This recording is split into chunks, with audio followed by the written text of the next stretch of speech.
মানে ভাই দোষটা আসলে কার? আমার, আপনার, নাকি টাকলা কাবরেরার, নাকি আপনার বাফুফে সিন্ডিকেটের, নাকি হচ্ছে সাদউদ্দিনের, নাকি জোড়া সোহেলের, নাকি হচ্ছে ফয়সাল আহমেদ ফাহিমের? দোষটা আসলে কার? দোষটা আমাদেরই ভাই। আমি মনে করি দোষটা আমার আপনার। আমরা হচ্ছে যারা বাংলাদেশের খেলা দেখি। আর দোষ হচ্ছে আমাদের এই কপালের। এই কপালের দোষ যদি না হইতো তাহলে হচ্ছে প্রতিবার কেন তীরে এসে আমাদেরকে তরি ডুবাতে হবে ভাই? কেন প্রতিবার আমাদেরকে তীরে এসে তরি ডুবাতে হবে? এই যে নেপালের এগেনিস্টে আমরা আজকে যে ফুটবলটা খেলছি, আমরা কোনোভাবে আসলে ভালো ফুটবল আমরা খেলতে পারি নাই। আপনি হয়তো বলবেন যে হামজা জোড়া গোল করছে। আমরা ওই যে ভালো ফুটবল খেলছি সেটা হচ্ছে সেকেন্ড হাফের শুরুর 10টা মিনিট। এই সেকেন্ড হাফের শুরুর 10 মিনিটে আমরা ভালো ফুটবল খেলছি। এছাড়া কিন্তু আমরা পুরো ম্যাচে ভালো ফুটবল খেলতে পারি নাই ভাই। পুরো ম্যাচে আমরা ভালো ফুটবল খেলতে পারি নাই। এইটা আমাদের সাথে হওয়ার দরকার ছিল এবং এটা আমাদের হওয়ার কথাই ছিল। এই যে স্টার্টিং লাইন আপটা যখন দেখছি তখন জোড়া সোহেল, সাদউদ্দিন, ফয়সাল আহমেদ ফাহিম কে ছিল না স্টার্টিং 11-এ? ফার্স্ট হাফে যখন আমরা একটা গোল খাইছি তখন হচ্ছে সেকেন্ড হাফে ক্যাবরেরা পুরা পাগল হয়ে গেছে ভাই। পাগল হয়ে গিয়ে হচ্ছে সামিত সোমকে মাঠে নামাইছে। আর সামিত সোম মাঠে নেমেই হচ্ছে দুর্দান্ত ম্যাজিক দেখাইছে আমাদেরকে, যেখান থেকে হামজা চৌধুরী জোড়া গোল করছে। হামজা চৌধুরীর প্রথম গোলটা ভাই অবিশ্বাস্য, অবিশ্বাস্য, অবিশ্বাস্য। বাইসাইকেল গিকে গোল করছে, অবিশ্বাস্য গোল করছে হামজা চৌধুরী। হামজা চৌধুরী আসলেই কি বাংলাদেশ ডিজার্ভ করে ভাই? মানে হচ্ছে বাংলাদেশ কি হামজা চৌধুরীর মতো প্লেয়ারকে ডিজার্ভ করে? আমার কাছে মনে হয় না ভাই, আমার কাছে মনে হয় না।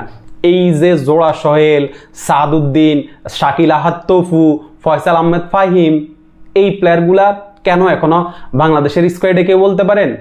আমি আপনি আসলে আমরা কেউই বলতে পারি না এই প্লেয়ারগুলা কেন স্কোয়াডে। এই প্লেয়ারগুলা কেন স্কোয়াডে এইটার ব্যাখ্যা একমাত্র বাফুফে প্রেসিডেন্ট তাবিদ আউয়াল দিতে পারেন এবং তার আশেপাশে সাঙ্গফাঙ্গ যারা আছে তারা দিতে পারেন। আমার কাছে কি মনে হয় জানেন? এই যে লর্ড প্লেয়ারগুলা বাংলাদেশের স্কোয়াডে থাকে তাদের কাছে বাফুফের কোনো গোপন জিনিস আছে, যেটার কারণে হচ্ছে বাফুফে এই প্লেয়ারগুলোকে বারবার স্কোয়াডে রাখে। যেই 2টা গোল আমরা কনসিড করছি, 2টা গোলেই এই লর্ড প্লেয়ারদের আপনার অবদান বেশি। এই লর্ড প্লেয়ারদের কারণে আমরা 2টা গোলই হজম করছি। এখন এইটা থেকে আমাদেরকে বের হইতে হবে। এরা হচ্ছে কি জানেন?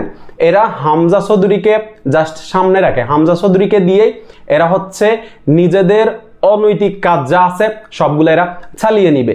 এই যে হামজা চৌধুরীকে দিয়ে এরা লাখ লাখ টাকা, কোটি কোটি টাকা ইনকাম করতেছে, কিন্তু এই যে হামজা চৌধুরীকে স্টার্টিং লাইন আপে রাখতেছে, হামজা চৌধুরীকে দেখাইতেছে যে আমরা তো তোমাকে গেম টাইম দিচ্ছি। এখন বাকি প্লেয়ার যারা আছে, যারা হচ্ছে হামজা চৌধুরীকে হেল্প করবে, ওদেরকে আপনি কাদেরকে মাঠে নামাইতেছে?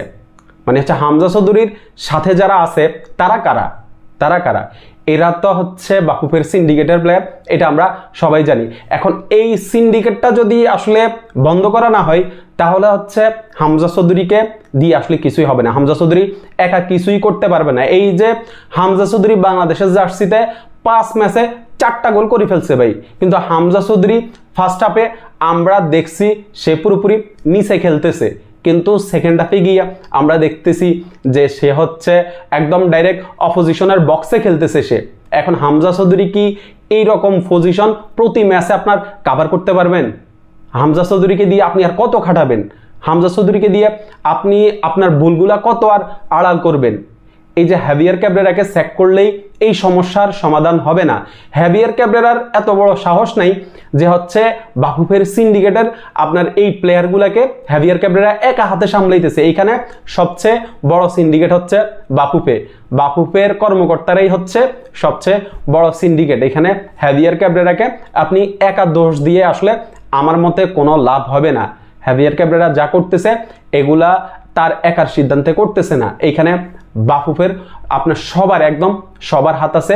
এই যে সিন্ডিকেটের যে প্লেয়ারগুলো আছে, যে লর্ড প্লেয়ারগুলো আছে, এই প্লেয়ারগুলোকে স্কোয়াডে রাখা এবং এই প্লেয়ারগুলোকে মাঠে নামিয়ে দেওয়া। আমরা এই নেপালের এগেইনস্টে জিততে পারলাম না। যেই নেপালের হচ্ছে আপনার ফুটবল ফেডারেশনের অবস্থা খুবই বাজে চলতেছে, নেপালের ফুটবলে খুবই ঝামেলা চলতেছে, ওইটার অ্যাডভান্টেজটা নিয়ে আমরা নেপালের এগেইনস্টে জিততে পারলাম না। আমরা নেপালের এগেইনস্টে। আর কবে আমরা নেপালের এগেইনস্টে জিততে পারবো ভাই? আমাদের এরকম একটা স্কোয়াড নিয়ে আমরা নেপালকে হারাইতে পারলাম না। এইটার চেয়েও বড় আফসোস আর কিছু নাই। ইন্ডিয়ার সাথে আমি মনে করি যে ম্যাচটাতে ভালো কিছু না হোক ভাই, ইন্ডিয়ার সাথে ম্যাচটাতে ভালো কিছু না হোক, যদি ভালো কিছু হয় তাহলে এই ক্যাবরেরাকে সামনে রেখেই হচ্ছে বাফুফে তার সিন্ডিকেট দিনের পর দিন চালিয়ে যাবে। ইন্ডিয়ার সাথে হারলে বা ইন্ডিয়ার সাথে যদি বাজে খেলে বাফুফের টনক নড়ে, বাফুফের যদি হচ্ছে বিবেক একটু নাড়া দেয়, তাহলে হচ্ছে বাংলাদেশের ফুটবল কিছু হইলেও হইতে পারে, না হলে বাংলাদেশের ফুটবলে কোনো কিছু সম্ভব না। ধন্যবাদ সবাইকে।